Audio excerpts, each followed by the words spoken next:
Welcome back, book nerds. Like and subscribe to my channel. Thank you for watching. This is Rhythm of War, doing the Stormlight Re-read. Now, this book is substantial, and so I'm going to post a video for every part in the book. There are 5 parts to Rhythm of War. So I'm going to do part 1 and 2 today, and probably next week finish up the rest of the book.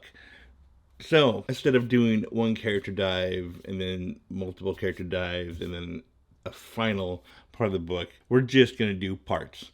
So this is part 1. So this book has a massive focus on world building and plot.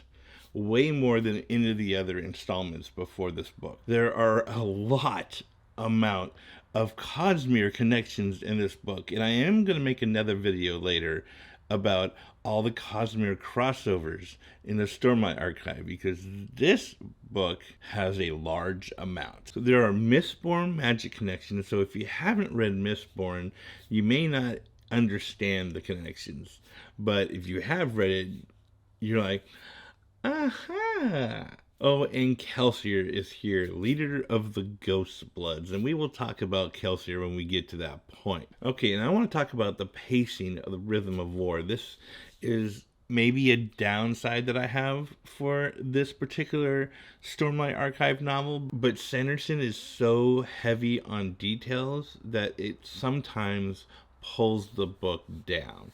The pacing slows down because there's just so much to get through. Okay, prologue.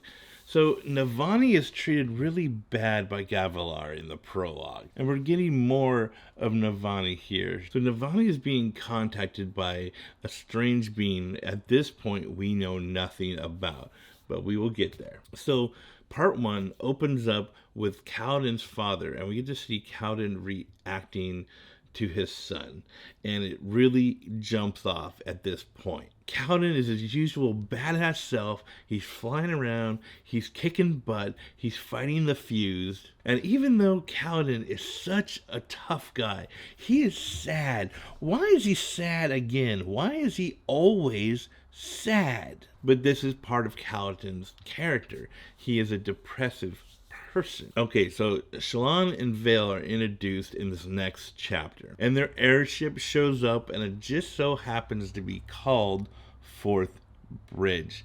That is great. I love that. And this really becomes something in this book. Okay, in chapter 5, we are introduced to the Lashwi, and they have respect for Caledon. There's sort of a way of the warrior code at play here. So having the Lashwi as an enemy is kind of fun because you get to see their side of things. They're not just this dominating evil that's coming over the hillside and you just know nothing about them. Brandon is really good at giving them depth and making you feel what they feel. Moash is back in his typical form, killing people all over the place. And of course, badness follows him wherever he goes. It is in this part that Cowden sees the fuse attacking citizens. Okay, next we have Vale chapters.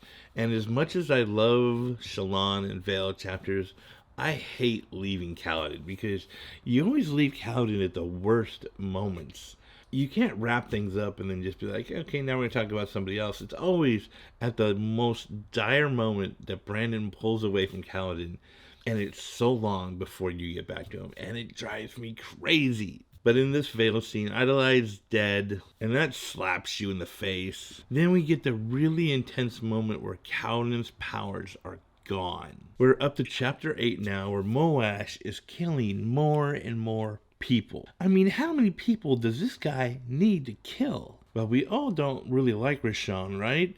But there is that. Now we find that Cowden has been freezing a lot in battle, and that this is becoming an issue. Moash is talking to Cowden about darkness and pain, and just kind of pulling him closer. Cowden just really wants to stop hurting. But Renarin comes to help Caledon. Then there's a really nice moment where Syl comes to Caledon and she just wants to help him. She wants to wrap her arms around him and just make him feel better. Then we get that tense moment where Dalinar comes to Caledon and relieves him of his duty. And it's a hard moment to see. The Downer, he comes to him because he's been seeing all these things that Caledon has been suffering from, but he's just let him go on. Why would you let him go on? He is like the leader of your army, and you've known that he's been freezing in battle. Why would you not pull him immediately? Why would you let it get to this point? So that's a frustrating thing in my mind.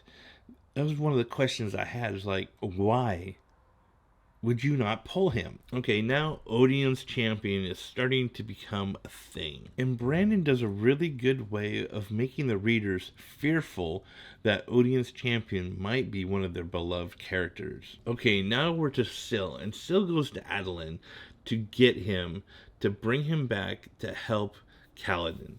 Not that Adeline is really the best person to nurse Caledon back to health, but the sentiment was right. So Adeline comes to Cowden in his most depressive state. But that's not really the best part of this chapter. The best part of this chapter is where Cowden has to say goodbye to Rock.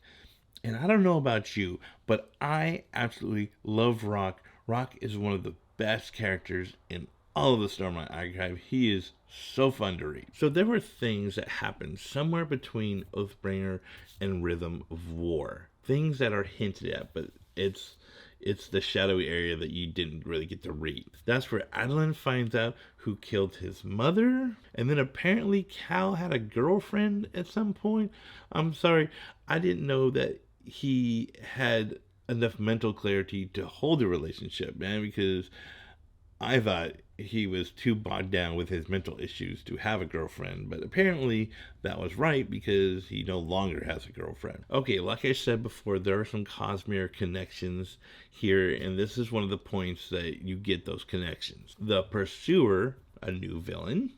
So the Pursuer is introduced to us, and it seems that his one desire in life is to kill Caledon Stormblessed. The Relaine rejects the Spren. It's here where the cosmere connections play out. Some of the other books are really pulled in here. Now, Szeth comes back, and I love when Szeth comes back. And like Oathbringer took half the book from the show up, and it was like the best parts. Like, I love Szeth, love his arc.